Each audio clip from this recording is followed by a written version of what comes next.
హర్ష సాయి తెలుసా మీకు? తెలుసు. ఓకే, తను ఎలాంటి వాడు అనుకుంటున్నారు మీరు? ఆన్లైన్ గేమింగ్ ఆడి ప్రజలకు డబ్బులు పంచుతున్నారు అనుకుంటున్నారు. అవును, అది కరెక్ట్ వేనా సార్, రాంగా?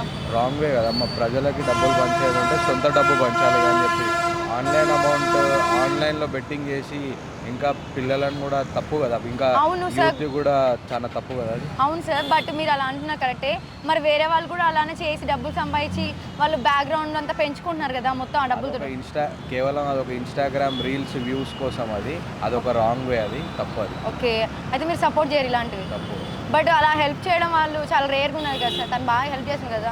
హెల్ప్ చేయడం అనేది ఆ విధంగా హెల్ప్ చేయదు. అన్ని కోట్ల పైసలు ఉన్నోడైతే తన సొంతం కోసం చూసుకుంటాడు, కానీ ఎవడో అలా పైసలు బయట పోయాడు, అది తప్పు. అది రాంగ్ వే. అది ఒక ఆన్లైన్ గేమ్ త్రూ కాబట్టి మిగతా ఛానల్స్ వల్ల కూడా మాకు తెలిసింది అది రాంగ్ వే. అది అవును సార్. ఓకే, మీరు చూడండి, నార్మల్గా అయితే వేరే ఫేమస్ అయిన వాళ్ళు కూడా వీడియోస్ తీస్తున్నారు, ఇలా బెట్టింగ్ యాప్స్ చేస్తున్నారు, కానీ దాంతో సంపాదించిన డబ్బులని గాల్లో ఎగిరేసి అలా మోసం చేసి బ్యాక్గ్రౌండ్ మొత్తం పెంచేసుకొని ఏవో సంపాదించుకుంటున్నారు. బట్ నేను అలా చేయట్లే కదా. ఆయన అట్లా చేయట్లే, కానీ ఆయనది కూడా ఆన్లైన్ గేమింగ్ అని చెప్పేసి బయట ప్రచారం జరుగుతుంది కాబట్టి అది కరెక్ట్ వే కాదు. అది ఓకే, మీరు ఇలాంటిది సపోర్ట్ చేయదు. Okay sir, thank you. Bro, మీకు హర్ష సార్ తెలుసా? తెలుసు. ఓకే, తను ఎలాంటి వాడు సార్? అంటే ఎవరికైనా నీడీ ఉంటే హెల్ప్ చేస్తాడు కదా. సో తను ఫ్రాడ్ అంటున్నారు చాలా మంది, మీకు ఏమనిపిస్తుంది? తను ఫ్రాడా కరెక్ట్ పర్సన్ అనుకుంటున్నారు? I don't aware of that. Okay, it's okay, fine sir. మరి మధ్యలో ఎలిగేషన్స్ జరుగుతున్నాయి కదా, బెట్టింగ్ యాప్ ప్రమోట్ చేసి ఆ డబ్బులు సంపాదించి అని అంటున్నారు కదా, దాని గురించి మీరు ఎలా స్పందిస్తారు? అంటే ఎవరి పర్స్పెక్టివ్ వాళ్ళు, మనం అయితే ఎవరిని జడ్జ్ చేయలేము. ఓకే, జడ్జ్ చేయలేదు కానీ సార్, కానీ కరెక్ట్ సార్, అలా డబ్బులు సంపాదించి ఇంకోళ్ళు హెల్ప్ చేయడం కరెక్ట్ వే కాదు కదా. కరెక్ట్ కాదంటే మనం అయితే చెప్పలేం కదా. అచ్చా, ఓకే. ఆయన పర్స్పెక్టివ్, ఆయన ఇష్టం. అంటే మీకు ఒకవేళ యాజ్ ఏ హ్యూమన్ బీయింగ్గా మీరు చెప్పగలుగుతారా, మీరు యాక్సెప్ట్ చేస్తారు కదా?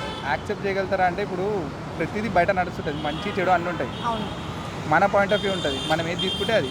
Okay, if you take bad you will in bad, if you take good. మంచి అండర్స్టాండింగ్ ఉంది సార్. అండ్ బట్ ఆయన పూర్ పీపుల్స్కి హెల్ప్ చేయడం వల్ల మీకు అలా తెలిసింది కదా, సో ఆ గుడ్ పర్సన్ అనుకున్నారా, బ్యాడ్ పర్సన్ అనుకుంటున్నారా? చెప్తున్నా కదా, వీ విల్ నాట్ డిసైడ్.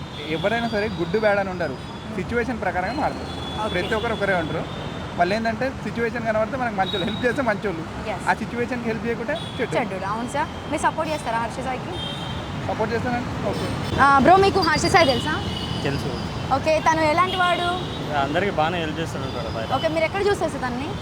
యూట్యూబ్లో ఇట్లా బయట చూస్తారు కదా, ఓకే, హెల్ప్ చేస్తూ ఉంటాడు కదా అందరికి. తను హెల్పింగ్ వీడియోస్ చేయగా చూసారా? సో రీసెంట్గా బెట్టింగ్ యాప్స్ ప్రమోట్ చేశారు కదా.